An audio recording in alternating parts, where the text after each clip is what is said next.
Council, you want to state your appearances, please? Well, I'll do it for you. We've got Ms. Goodrich for the people and Mr. Filippa for the defense. Mr. Johnson is in the meeting now. Mr. Johnson, can you see and hear me? Yes, sir. Are you in a moving vehicle? Yeah, I'm at work on the clock. I had to park. I just whipped over and Right, parked. I'm going to put you in a waiting room. Park somewhere. I'll give you 5 minutes here. Park somewhere. Yeah, I'm parked now, sir. Well, okay, let me see.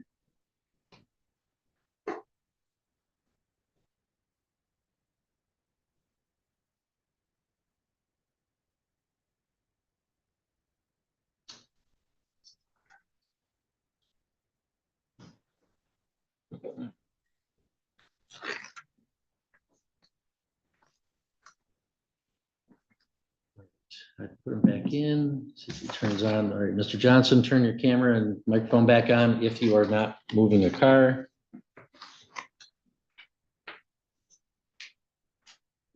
All right, Mr. Johnson, you safely parked, sir?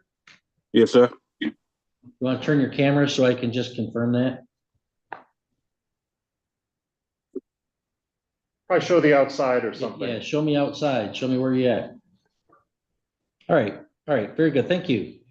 All right, we are here for a docket call. I have in front of me a proposed plea agreement to count 3 and 4, weapon forfeited and county jail cap. Is that how we wish to proceed, counsel?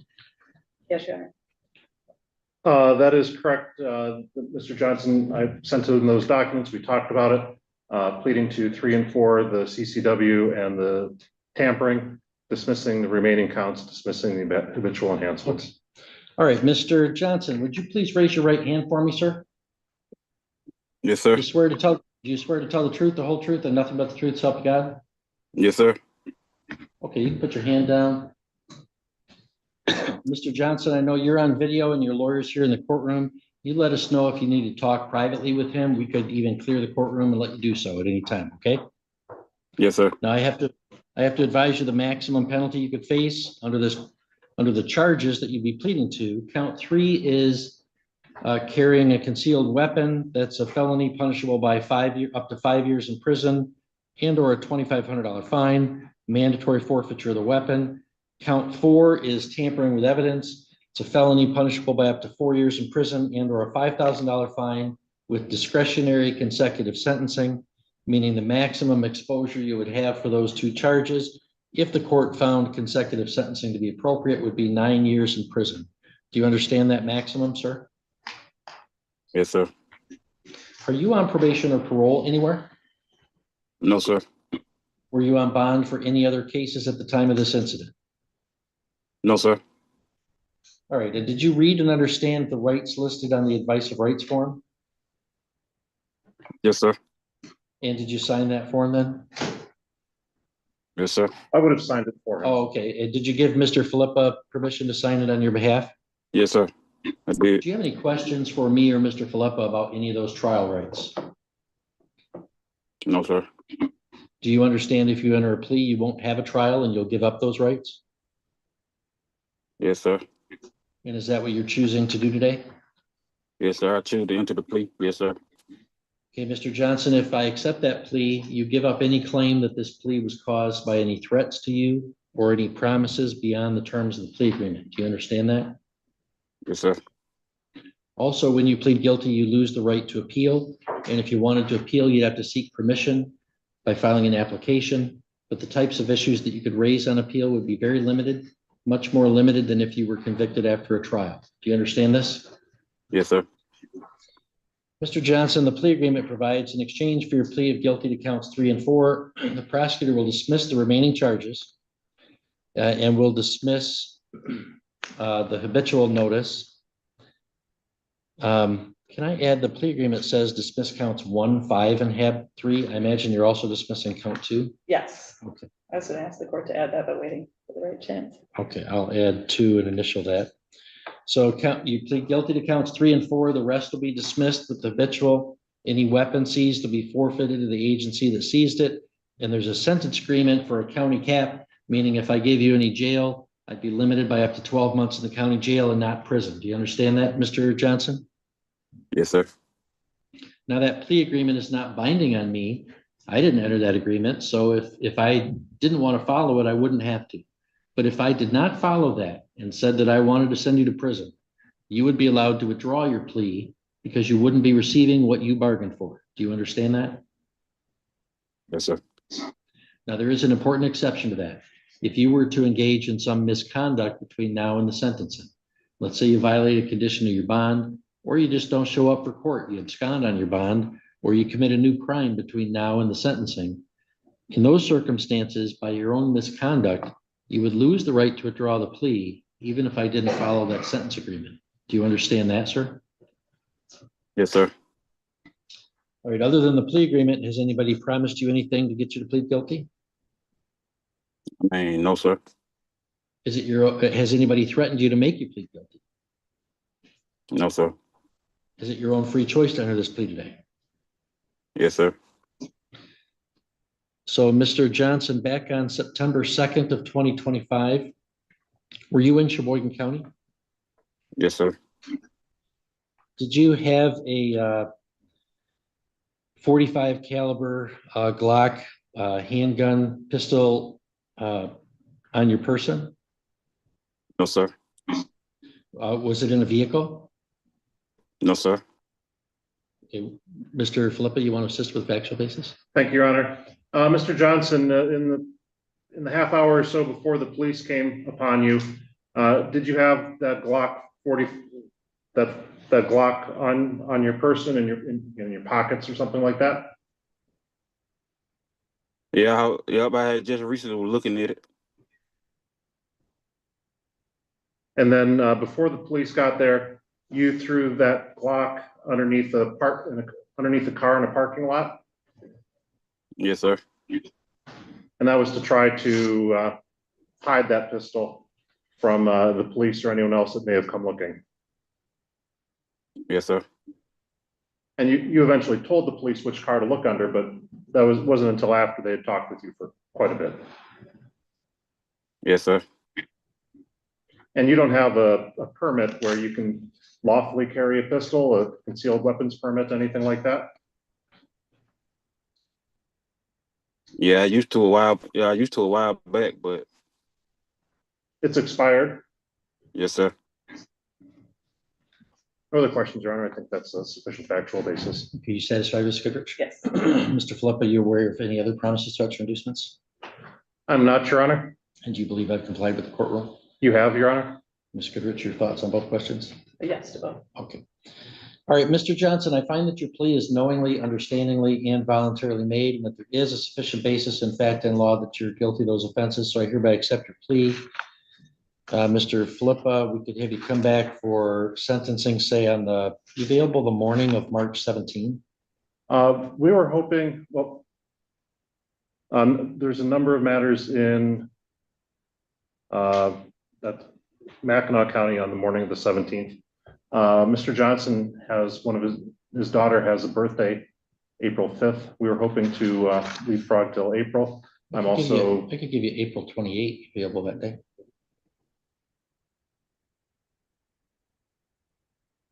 Yes, that would work. Any objection, Ms. Goodrich? No objection. Do you want morning or afternoon? Is afternoon possible? Yeah.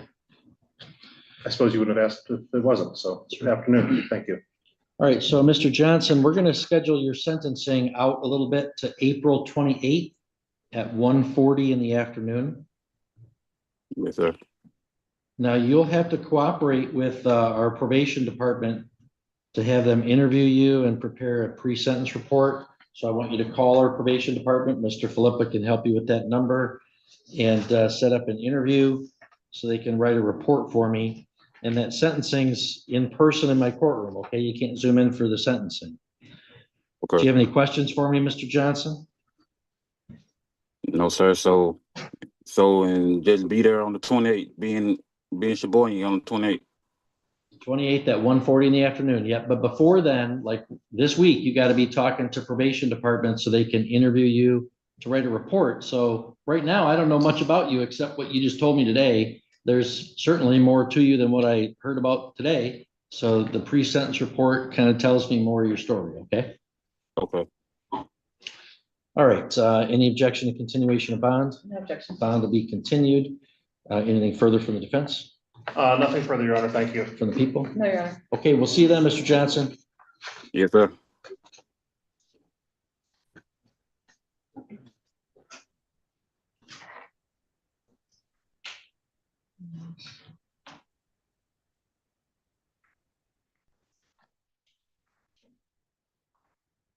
Mr. Wheelock, please raise your right hand for me. You swear to tell the truth, the whole truth, and nothing but the truth, so help you God. Yes, sir. Put your hand down. Mr. Wheelock, if you have any questions, go ahead and ask me. If you need more time to talk to Mr. Gilbert, go ahead and let me know, okay? All right, I have to advise you the maximum penalty that you could face for these charges. 7123.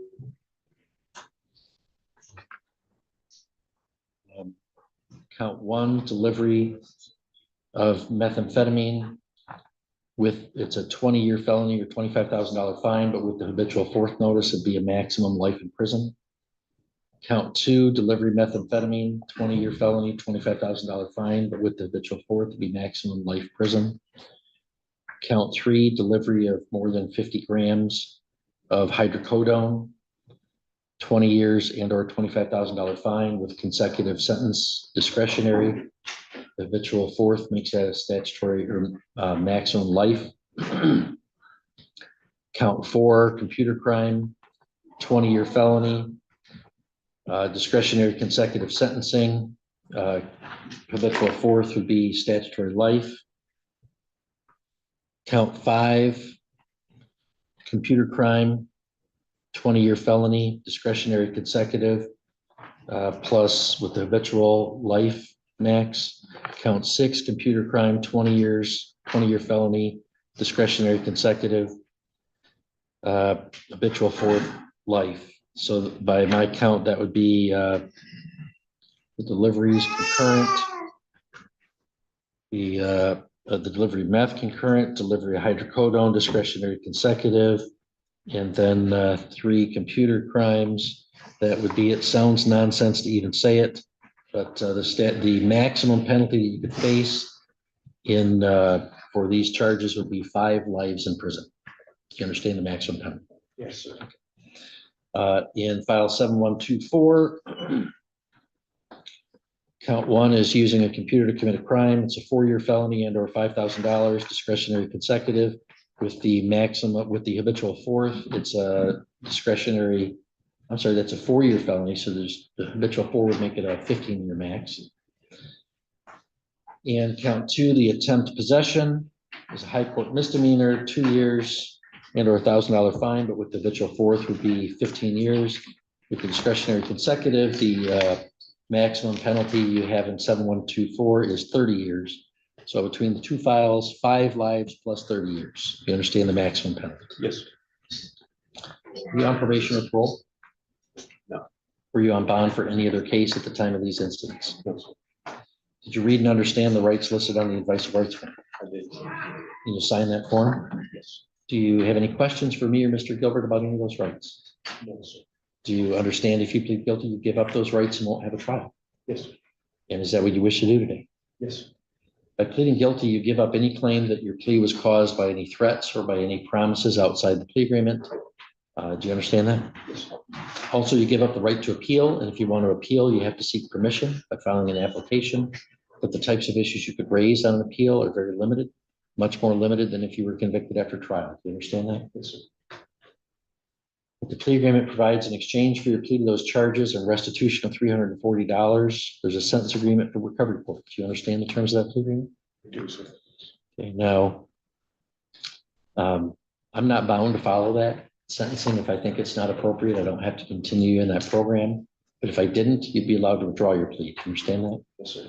Now that's unless, let's say between now and sentencing, you just abscond, or you start selling drugs or engage in some serious misconduct like that. Yes, sir. Then by your own misconduct, you'd lose the right to withdraw the plea, even if I didn't give you a recovery report. Do you understand that? Yes, sir. All right. Now, if you are, only you know what's in your head and heart, but if you are 100% committed to changing everything, then this could be a good plan for you. However, as I just read to you, you're eating all these charges. If you're going to play games in recovery court and not make it through, the sentence you get is going to be much more than what Mr. Gilbert could work out for you now. Do you understand that? Yes, So are you sure you want to go into a recovery court program? yes, Only about half the people make it out of it. That's not because we build the program to fail. We do everything to help them succeed. But some folks don't want to pursue that path for whatever reason. I need this. So I only want you to do this if your eyes open and you intend to do it. All right. Well, knowing all this, how do you wish to plead to the charge in 7123, count 1, delivery methamphetamine, count 2, delivery methamphetamine, Guilty. count 3, delivery hydrocodone, Guilty. count 4, 5, and 6, or count 4, computer crime, Guilty. count 5, computer crime, Guilty. count 6, computer crime, Guilty. and habitual fourth notice. Guilty. And in files 7014, how do you wish to plead to count 1, computer crime? Guilty. Count 2, attempted possession of cocaine, or I'm sorry, of hydrocodone, Guilty. and habitual fourth. Guilty.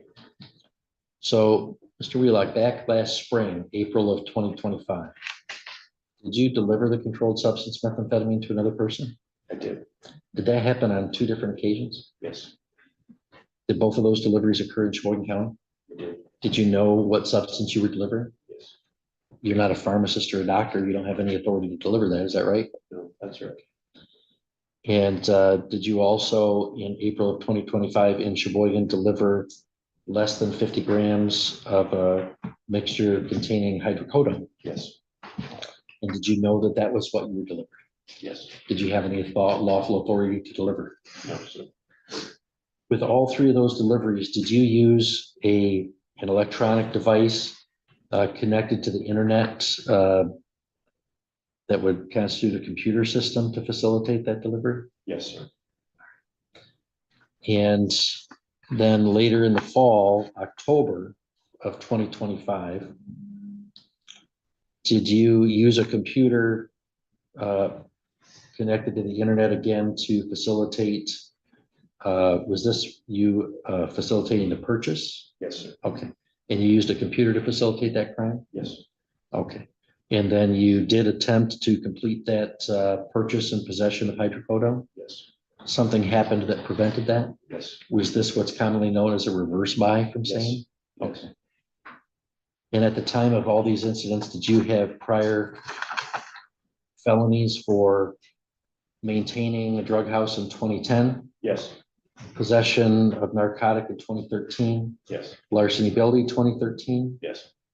Looks like 3 counts of delivery in 2020, Yes, sir. uttering and publishing 2 counts in 2019. Yes, sir. Mr. Gilbert, you satisfied with the factual basis? I am, Your Honor. Ms. Goodrich? Yes. Mr. Gilbert, you aware of any other promises, threats, or inducements? I am not. Ms. Goodrich? No, Your Honor. Mr. Gilbert, your judgment if I complied with 6.302? I believe the court has. Thank you. Ms. Goodrich? Yes. Mr. Wheelock, I find that your pleas are knowingly, understandingly, and voluntarily made, and that there is a sufficient basis in fact and law to believe you're guilty of those offenses, so I hereby accept you to plead guilty.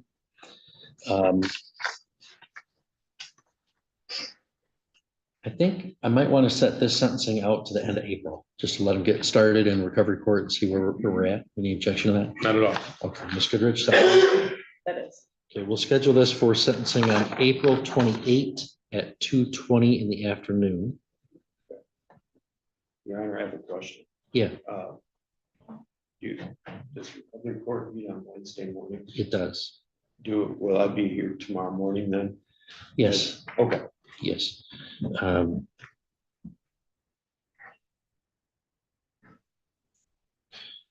Any objection to amending bond conditions to begin them right now, No objection. Mr. Gilbert? No, no.